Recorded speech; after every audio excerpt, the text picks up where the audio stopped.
On September 10, 2025, the world of American politics, specifically the youth conservative movement, was shattered by an act of violence that instantly turned a prominent activist into a national martyr. This is the full story of the assassination of Charlie Kirk, the man and the movement. Charlie Kirk, at just 31 years old, was more than just a media personality. He was the charismatic face of the populist, Trump-era right and the founder of one of the nation's largest conservative youth organizations, Turning Point USA. He built his empire by going directly to where he was most unwelcome, college campuses. His signature move, the "Prove Me Wrong" table, a public challenge to debate progressive students.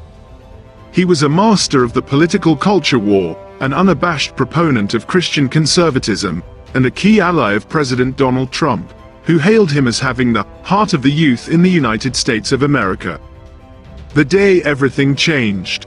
The stage for the tragedy was set at Utah Valley University, UVU, in Orem, Utah. Kirk was kicking off his latest speaking engagement, the American Comeback Tour, with exactly the kind of public, on-campus debate he was famous for. He was sitting at or near his "Prove Me Wrong" table, engaging directly with students and the public. Then, the unthinkable happened. In a horrifying act of targeted violence, an individual opened fire. Charlie Kirk was shot and killed at the event, dying at the age of 31. The assassin and the aftermath. The suspect, later identified as Tyler Robinson, was arrested and charged with murder. The investigation quickly pointed to a deeply personal and political motive. Reports indicated that Robinson was in a relationship with a person transitioning from male to female, and a note found after the killing reportedly stated that the assassin had enough of his hatred, and that some hate can't be negotiated out, directly referencing Kirk's famously outspoken and controversial rhetoric on gender, LGBTQ+ issues, and politics. A high-powered rifle was recovered from the scene. Kirk, a staunch gun rights advocate who had once publicly stated that it's worth it to have a cost of, unfortunately, some gun deaths every single year so that we can have the Second Amendment, was ironically assassinated while touring the nation to debate these very issues. The political fallout. The response was immediate and immense. A national mourning.